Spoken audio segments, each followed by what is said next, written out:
Live. All right, great, thanks. Good morning, everybody. It's Mayor Corcoran. Thank you all for attending the Tax Abatement Review Board meeting.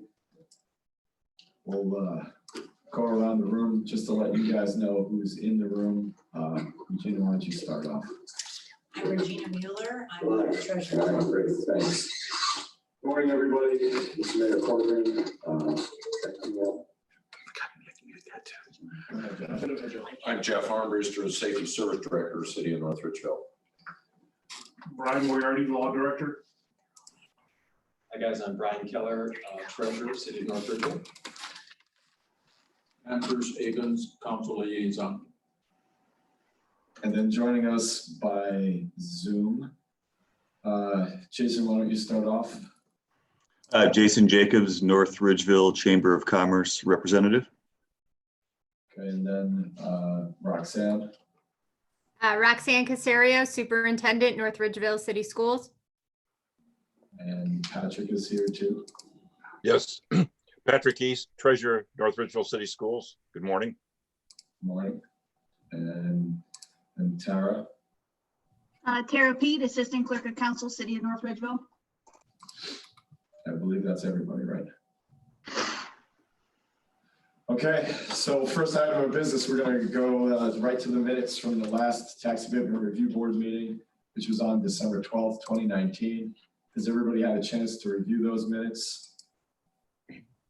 Yes. Yes.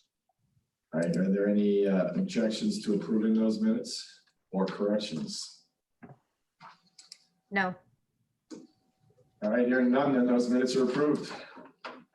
All right, then we're going to move on to new business. And this is basically an opportunity to review the tax abatements that have been granted by the city and look at their performance and determine whether they should be allowed to continue or not. And Brian, why don't you lead us in that discussion? Okay.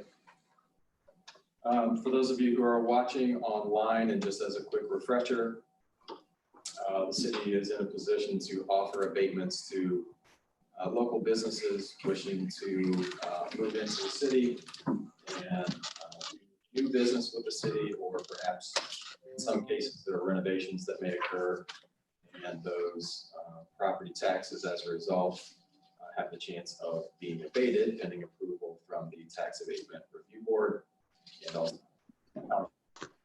And so what we are doing now is we're reviewing the different companies that have been approved and determining compliance if they've maintained certain levels of staffing and some other criteria that need to be met in order to remain in compliance. This is an annual review that occurs, and in the Treasurer's Office, we track and monitor lots of different activity, from valuations of the property to percentages of abatement to staffing levels for that organization, and also some school donations that are oftentimes required in order to be in compliance with the abatement.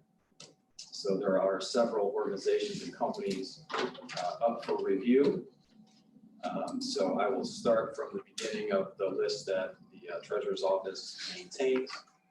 If there's any questions or comments as we go through, then we can address those at that time. I'm not sure, can we take questions online, Dean? Yes. Yes.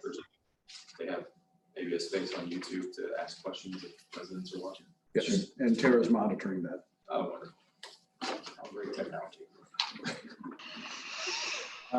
So all of you probably received the distribution of the CRA recap sheet. So that's what I'll be going through. At the moment, and the first company on that list is Petiza LLC. The note there at the bottom say that this tax abatement has ended. That ended back in tax year 2017. So that is no longer part of the discussion, but is there for historical review in case there's any questions. The next on the list is MMCA Development, and that tax abatement has also ended back in 2018. And that was a 10-year abatement in compliance every year. Next on the list is KLC Properties, LLC. And that's a 10-year tax abatement, which began in tax year 2011. Tax year 2020 will be the last year of the abatement. However, in tax year 2019 is the last year of actual abatement. And so since we're on the topic, what I'm going to do here is I'm going to pause real quick and just identify a couple things for the board who is voting for compliance issues. One of the things that we noticed, and by we I mean between Regina, myself, and Tara, we started reviewing some of these before this meeting. We discovered that there were a couple things that needed to be noted for the board. One of those things is what actually a class 1 classification actually is and what we're determining compliance against. So just so everyone's aware, a class 1 classification, there's several different requirements for that. One of which is a job staffing level requirement. A class 1 has a job staffing level requirement according to legislation of 10 employees within 2 years of the abatement beginning. And what's happened in the past is that often when the applications are submitted, companies are submitting their desire and intent for a certain amount of staffing level. And in some cases, they're below the 10, in some cases, they're above the 10. So when we're determining compliance, we need to look at both measuring sticks, both against the legislation that requires 10, but also based on the application that was submitted, which may or may not be 10. So as the review board goes through, keep that in mind for determining compliance. If you are looking at your spreadsheet, you'll see that there's a column called variance, and you'll see pluses and minuses. But that oftentimes is measuring stick for that is the application. That application then is used to generate the agreement with the company. And that's where you'll see some of the job requirements listed in that column next to the variance. So I just wanted to address that in case there's any questions that come up as we go through. KLC is performing pretty well. And again, 2019 was the last year that had an abatement percentage. Next would be Lake Ridge Holdings. Tax year 2019 was the last year of an actual percentage of abatement, even though they have 0% abated in tax year 2020. That's just the way that the legislation is written. Next, we have Radium Alloys. They're about halfway through their abatement. And to date, according to our records, they've had $189,000 in tax liability abated since the abatement began in tax year 2012. For this particular abatement, there was no school donation required, and they brought a very strong staffing level into the city, which has been great. Anywhere from 39 to 57 employees. They do have 2 more years remaining at 100% tax abatement. Then that drops down to 80, 60, 40, and 20 as the years go on. Next is NVM Real Property Holdings. They have a few years remaining on this tax abatement. For the first 5 years, they had $5,000 school donation required. For tax year 2019, this is the first year where no school donation is required. And this is one of the examples that I wanted to point out because they are classified as a class 1, meaning that they only need to have 10 jobs added to the city within 2 years. And if you look at this specific organization, their job requirement says 30, and that was their original intent on what they wanted to bring into the city. And if you look at it, you can see that the variance levels, if you're using the measuring stick of their application, you can see it says -11, -15, -19, -19, -16. But if you measure that against the job classification of 10, they've actually exceeded what's required by legislation. So that's something for the review boards to keep in mind. Next, we have Rudolph Libby.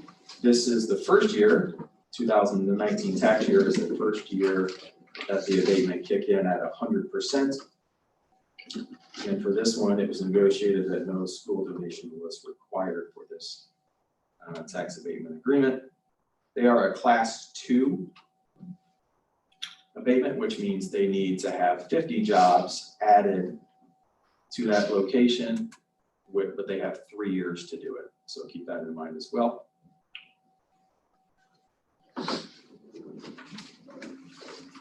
Next on the list is Lemon and Lemon LLC. Tax year 2020 will be the first year that the abatement will kick in. So we have no activity on this abatement.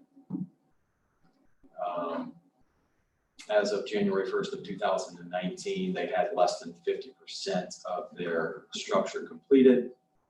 And it's reasonable to assume that the abatement will kick in as of January 1st, 2020, since the structure is thought to be more than 50% complete at that time. So again, no activity in this one. And it will kick in tax year 2020, which is this year.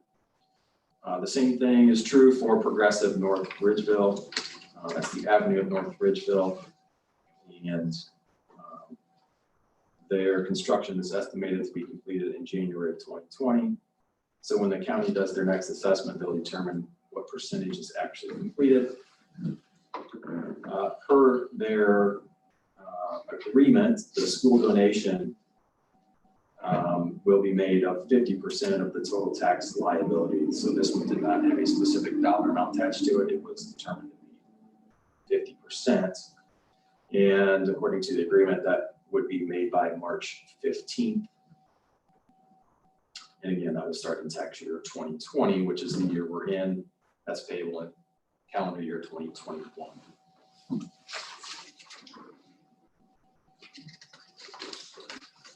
We do have one last organization on the list, Arcterra LLC. I believe they're an engineering firm.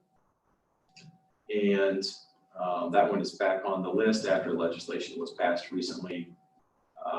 Their school donation is $2,500 for the first 5 years. And that will begin in tax year 2020. It is a class 1. And that is a 10-year tax abatement as well. So that concludes the overall review of all of the different organizations and companies that have active tax abatements here in the city. So we'll take questions or comments. Does anybody have any questions or comments? I just have a question, actually a comment, because the Avenue at North Ridgeville, they may wind up not meeting their requirements based on our current virus that's going on right now. I don't know if they'll be able to meet their maximum. Yeah, didn't you say that they have 3 years to comply? Yeah, class 3, the Progressive North Ridgeville, the Avenue is a class 3 abatement. That means that according to legislation, they have to bring in 100 jobs, but they have 3 years to do it. So for compliance, if they're demonstrating moving towards that number, then I would think that they would be in compliance. But again, they have 3 years to be able to do that. Okay. But certainly, I think the COVID issue will have an impact on the first year. Yeah, well, that would be true with both the Avenue and Danbury, right?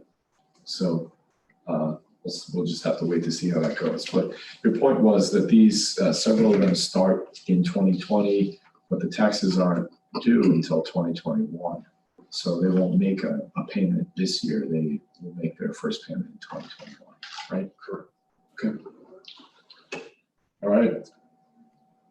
Any other comments or questions? I'm curious, this is Jason with the chamber. I'm curious on the Norlake manufacturing, is that a typo where it says last year is still pending as well?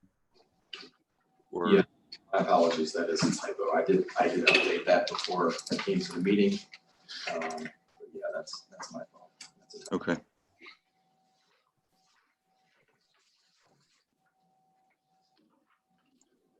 All right. I don't know what the procedure has been in the past. Do we vote on these individually then? Yes.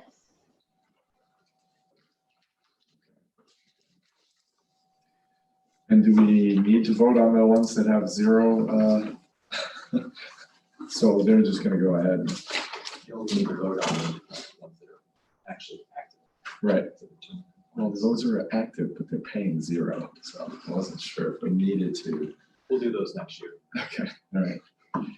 All right, well then let's start with voting on our rhenium alloys. You know, as Brian had pointed out, they're in the middle of their abatement and it looks like that they are in compliance or have been determined to be in compliance in the past. They are slightly under their jobs required, but class 2 was a 50 requirement, right? So they're above the requirement for the abatement, just less short of their expectations. Correct. So I will make the motion to continue with the abatement for rhenium alloys. Is there a second? I'll second. Thank you, Jason. All those in favor? Yes? Yes. All right. Since it's hard to see exactly who's voting, I'm going to do a roll call for each one of these.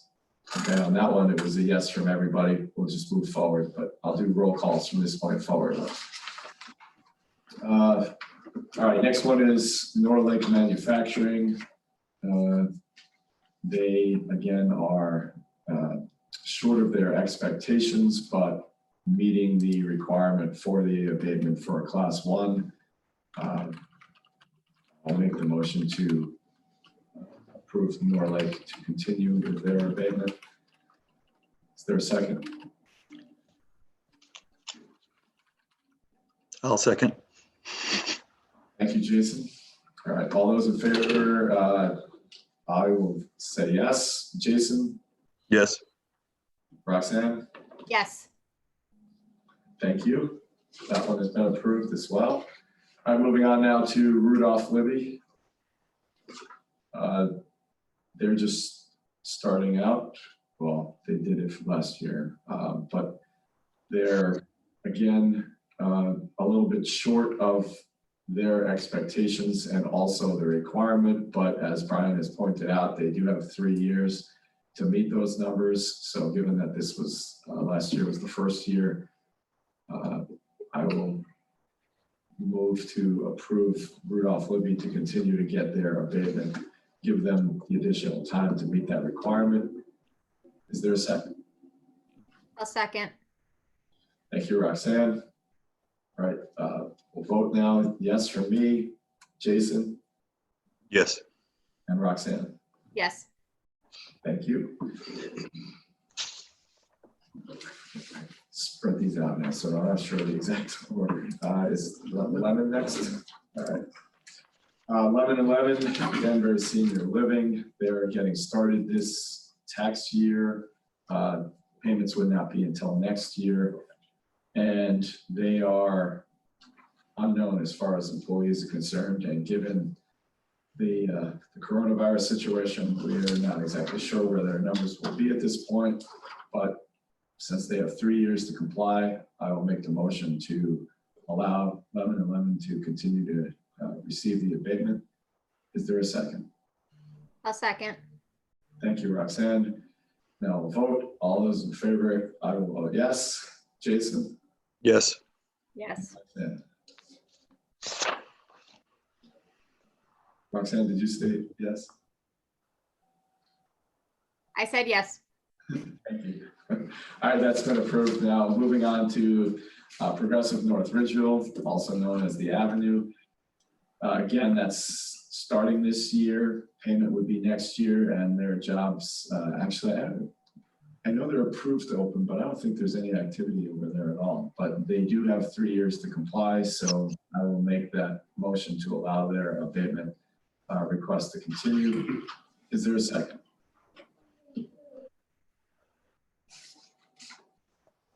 I'll second. Thanks, Roxanne. All right, voting, I'll vote yes. Jason Yes.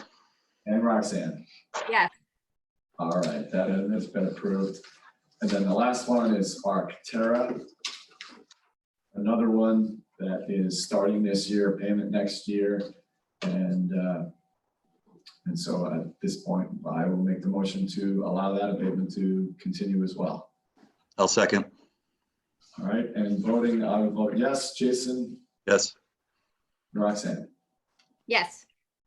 All right. Those have all been approved then. All right, is there anything else to bring before this board? I will make another comment. Go right ahead. One of the things that if you'll notice, there are some abatements that have no school donation required. So just so everybody's aware, or anybody out there in the viewing public, we actually have an agreement or legislation in place that requires us to share the business's net profit taxes with the school as well. And that's something that Regina handles based on their tax filings and their returns that they file. She has procedures in place to make sure that those net profits actually get shared with the school. So the school is not completely losing out if no school donation is required. And that's based on, again, their payroll figures, their tax returns. And so she has a really tight grip on that as the years go by. I just wanted to let know that some information may take a little longer to gather based on whether or not the employees are at those offices right now. We've had some delays in getting information back on a few who may be working remotely. The last thing I'll mention too is that there may be a concern with the abatement that what if an organization or a company comes in, applies for a tax abatement and has the advantages of a tax abatement, and then 4 or 5 years into the abatement, they decide to close up shop or relocate outside of the city. We haven't had that happen, but if it does happen, there is legislation stating the fact that they would have to pay restitution to the city for all of the tax advantages that they got while the abatement was in place. So we're safeguarded from the company being abated from taxes and then leaving the city. I don't think know that at any point. Yeah, we do tell them that, right? Correct. Okay. Or you remember. Right. All right, well then, thank you everybody for attending. This has been a very informative session and I appreciate all of you for your attendance. Thanks a lot. Thank you. You.